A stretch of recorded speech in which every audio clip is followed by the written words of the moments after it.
First కాకరకాయ పైన ఉన్న పొట్టును మొత్తం తీసుకోవాలి క్లీన్గా. మనకు కావాల్సిన కాకరకాయలన్నింటి పొట్టు ఇలా తీసుకోవాలి. ఆ కాకరకాయలను తీసుకొని ఇలా కట్ చేసుకోవాలి రౌండ్గా.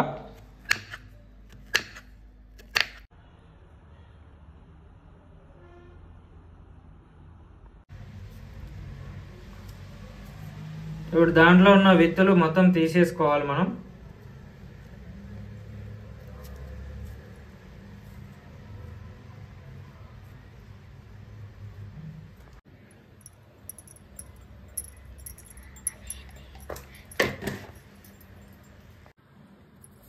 పసుపు ఉప్పు వేసుకోవాలి కాకరకాయలకి, చేదుగా ఉండకుండా.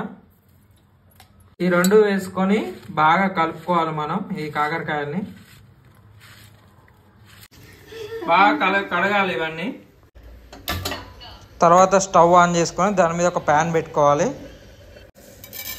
ప్యాన్లో తగినన్ని ధనియాలు వేసుకొని దాన్ని వేగించుకోవాలి. ఇలా వేగిన ధనియాలని పక్కన పెట్టుకోవాలి. సేమ్ ఇంకొక ప్యాన్ తీసుకొని అందులో కొంచెం ఆయిల్ పోసుకోవాలి.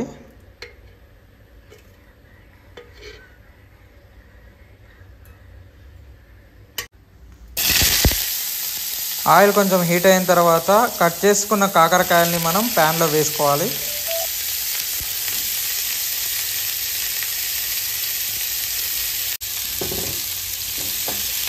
ఇలా ఆయిల్లో కాకరకాయలను వేగించుకోవాలి.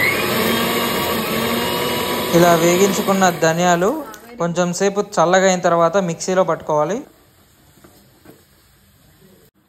మనం మిక్స్ చేసుకున్న ధనియాల పొడికి కొంచెం ఉప్పు యాడ్ చేసుకోవాలి. పసుపు కూడా యాడ్ చేసుకోవాలి. దీనికి తగినంత కారం కూడా యాడ్ చేసుకోవాలి. తగినంత అల్లం వెల్లుల్లి పేస్ట్ కూడా యాడ్ చేసుకోవాలి. యాడ్ చేసుకున్నవన్నిటిని మళ్ళీ మిక్సీ పట్టుకోవాలి. మిక్స్ చేసుకున్న పదార్థం ఇలా కనిపిస్తుంది మీకు. కాకరకాయలని ఇలా బ్రౌన్ కలర్ వచ్చేంత వరకు వేగించుకోవాలి పొయ్యి మీద.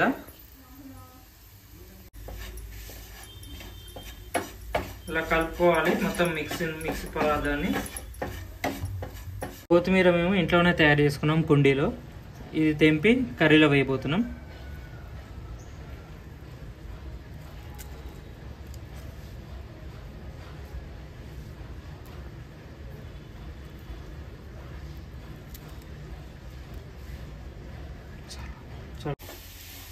ఇలా మిక్స్ మొత్తం కాకరకాయలకు పట్టేటట్టు బాగా కలుపుకోవాలి.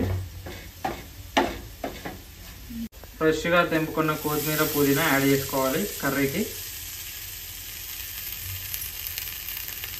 మంచి గుమగుమలాడే టేస్ట్ వస్తుంది.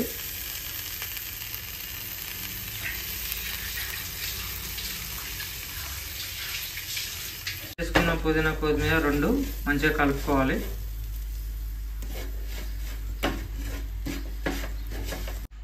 లాస్ట్లో స్టవ్ ఆఫ్ చేసుకోవాలి. గుమగుమలాడే కాకరకాయ వెల్లుల్లి కారం రెడీ.